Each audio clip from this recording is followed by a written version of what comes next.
Hi guys, Ant from UK Fountain Pens here to give you a quick tour of these two pens here by a new brand called Tuduriya, which is a guy called Takayuki Suzuki from Japan. The pens are called Moonlit and they're now available on Kickstarter. The Kickstarter is running until, I believe, the 28th of February. The pricing obviously varies depending on which model you get and whether you get an early bird tier, but they're around $200 each. That's presumably before shipping and certainly before customs and other import duties. So these are ebonite. They are a short cap design, so you can see that the cap doesn't cover the section. They are featuring a cartridge converter, which is a Schmidt, and they have a Bock number 6 steel nib, which is supplied in gold-plated trim. The design looks very long and slim, and actually you compare these pens to, say, a Gravitas Sentry, which is itself not a small pen. It looks really long when it's capped. When you uncap and place it next to this good-sized chunky pen, you see that it is also pretty long. So no surprise and no problem that these pens don't post. The overall impression is of a really long, slender writing experience. The section is not that slim. It's around, let's double check live.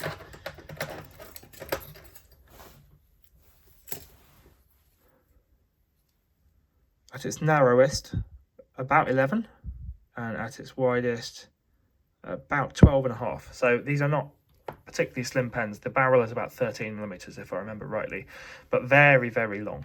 And that is a really comfortable writing experience, especially with the warmth and natural grip that you get from ebonite. It's a light and very agile design as well. You can flick it around without really feeling the weight behind you.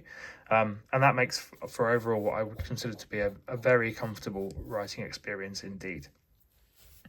The polish is pretty good. There are a few micro scratches, but nothing problematic. You have a choice of sections with lots and lots of different colours and patterns. This is a beige ripple.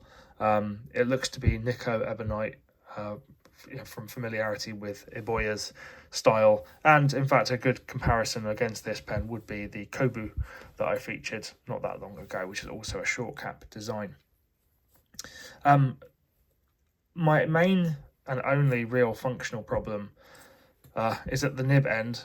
I'm not a big fan of box steel nibs. Both of the ones that I received write okay. A little bit on the dry side, a little bit on the feedbacky side.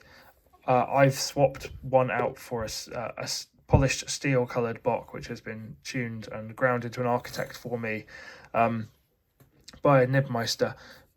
So not a huge fan of the Bock nibs, but that's easy to fix. The threads are a little on the stiff side. It's a good thing when you can snug the cap up tight, and it really doesn't feel like it will come off. There's a good amount of effort required to open it, so it's not going to fall off in a pocket. But it's always a difficulty when the threads aren't aligned by sliding the cap over a section first. It's easy to cross thread this cap, and you have to do the little unwind till it clicks thing, and even then it can be problematic to get the alignment perfectly straight, as I'm finding today. There we go. There is a little bit of engraved branding at the top of the cap, which is rather nice. It has been done mechanically rather than laser by the looks of it. It's a little bit faint in places. The ends are ever so slightly domed and really well finished. The barrel threads are actually really nice and plenty long enough, and you get a branded Schmidt converter. Comes in a nice little display box. Overall, good impression. Would I choose it over the Iboya Kobu? No, probably not. I think the overall proportions here, the Kobu has a convex shape. It looks quite chubby and rather elegant almost as well. But this is long and it's got this little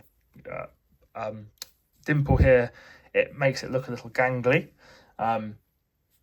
And the threads are definitely better on the Iboya, and it comes with a gold nib. So it's more expensive, but not that much more expensive considering what you get. That said, I will say it's a very comfortable writing experience indeed. One of the most comfortable pens I've held in a long time. The two I was sent, I said I got a beige ripple. This is a green swirl. It's rather nice. There are wood and urushi and all kinds of other sections that you can choose for a higher price. The ebonite feels great if you can get past the distinctive smell. There you go. That's everything I think I wanted to say about these pens for now as a first impressions. You've got a handful of days to back it on Kickstarter if you're interested in one, although I'm sure they will be available as production models after if you do miss that date. So look out for a full written review on ukfountainpens.com at some point in the future. Until then, shout if you have any questions. Thanks a lot.